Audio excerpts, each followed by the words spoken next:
The official reports never once used the word snowlings. They called it a structural collapse. A series of avalanches, an environmental chain reaction, numbers replaced fear, wind speeds, snowpack depth, missing person counts, estimated times of death.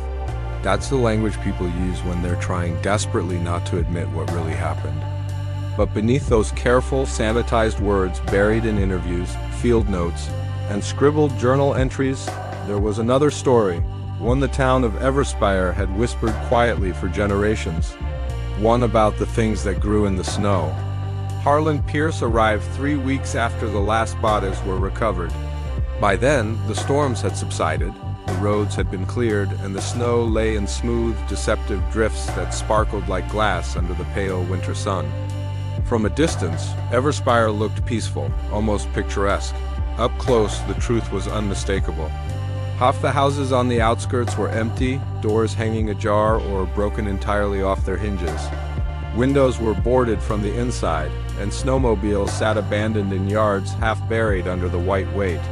Everywhere Harlan walked, eyes peered from behind curtains, then vanished the moment he met them.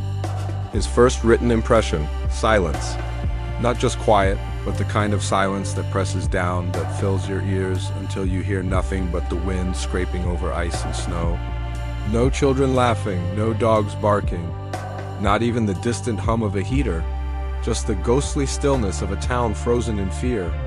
He started with Sheriff Lane. She was a thin woman wearing a threadbare flannel shirt that offered little warmth. Grooves ran deep into her face, as if the harsh winter had carved years into her skin overnight. On paper, her responses were careful, precise. In reality, her fingers twirled around a coffee mug as though it were a lifeline. She told Harlan that the first sign of trouble came with the season's first real snowstorm, the kind that traps people indoors, blocks roads, and makes every movement a struggle. When the storm finally passed and people dug themselves out, they found the tracks. They weren't ordinary. Not footprints, not paw prints, not hooves. Long, narrow impressions dragged across ice and snow, knuckles first, fingers unnaturally wide, crossing between houses, around cars, up fences, even scaling walls and stopping at second-story windows. At first, townspeople laughed it off. Kids playing tricks, someone experimenting with tools. But the lines were too long, too smooth, too deliberate to be human. Then the first person vanished. Clara Bell, 32, last seen leaving the local bar just after 9 at night. The next morning, her winter coat was found shredded, frozen to the ground. Not torn, not cut, but meticulously pulled apart, strand by strand, as if invisible hands had worked slowly, deliberately, with patience and precision.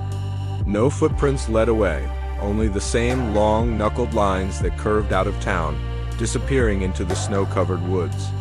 Over the following weeks, 7 more people disappeared, a man walking his dog, a teenager leaving a friend's house, a boy checking the generator in his family's cabin. Each time, the pattern repeated. Emptiness where a body should have been, a frozen coat or hat left behind like discarded skin, and the dragging, unnatural tracks leading away. Harlan examined the photographs in the files.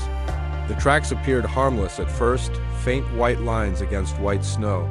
But on multiple images, someone had scribbled a single word in pen. Fingers, search efforts failed.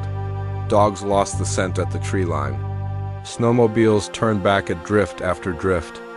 Helicopters scoured the hills and saw nothing but blank, white expanses. That's when whispers returned, whispers about the old stories. The elders of Everspire spoke of the Snowlings, creatures born from grief and winter storms, feeding on sorrow frozen deep into the earth. Normally solitary, they would rise under heavy snow to take what they wanted, leaving bodies behind as proof of their presence. But this winter was different.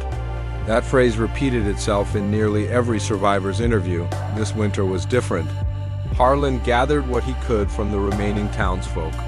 They described noises under the snow at night, not wind, not shifting ice, but a slow, deliberate scratching, like something enormous moving beneath the surface. Snowplow drivers reported soft, hollow patches where the ground should have been solid. In some places, the drifts echoed under the weight of a vehicle, sounding hollow and thin. Something was moving under the snow, and the town was powerless to stop it. One of the last missing, a hunter named Abram Cole, still believed in the old stories. Harlan found his cabin abandoned, a journal on the table, jagged and hurried. Abram wrote that the Snowlings weren't hunting as they used to. They were collecting, bringing the missing somewhere, building something. He followed the tracks one night, ignoring every warning.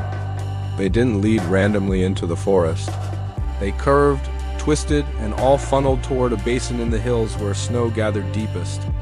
There, Abram claimed, the Snowlings had hollowed out a hive, not of wood or wax, but of packed snow and clear ice, enormous, larger than any building in town.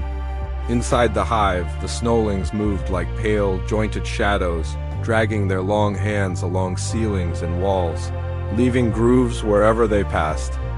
Human shapes pressed into the ice, alive, eyes moving, mouths opening and closing in slow, strangled rhythms.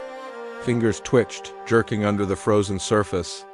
The Snowlings adjusted them, shifted them, arranging them as if preparing them for something. The air inside felt wrong. Not just cold, but dense, heavy, tasting of old tears and metal. Abram wrote of a distant, rushing sound, like water running beneath ice or blood flowing through a massive throat. He called it the thaw, the moment when temperatures would shift just enough for whatever had been planted to emerge. When that moment came, the missing would not return human. Abram believed there was only one night left. Then the journal ended. Harlan read those entries 3 times, staring at the snow outside Abram's cabin.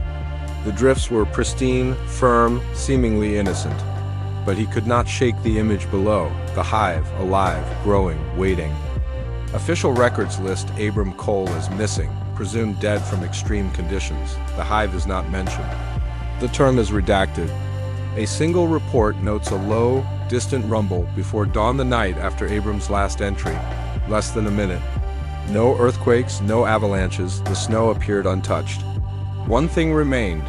The long finger-like tracks had vanished, as though something had smoothed them from beneath.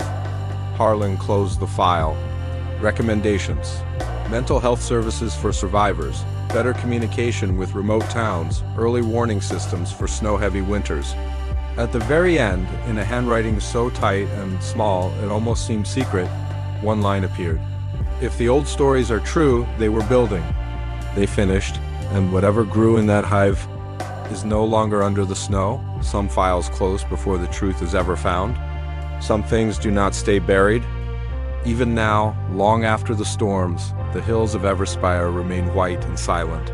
But Harlan knows, as anyone who has walked the empty streets knows, that beneath that snow, something waits, patient, watching, building. The Snowlings did not just hunt this winter. They created, and what they created may never be human again. If you want more stories like this, like and subscribe for the latest tales of horror and mystery. Share this with someone who won't sleep tonight, and leave a comment if you think the Snowlings are still out there, waiting for the thaw.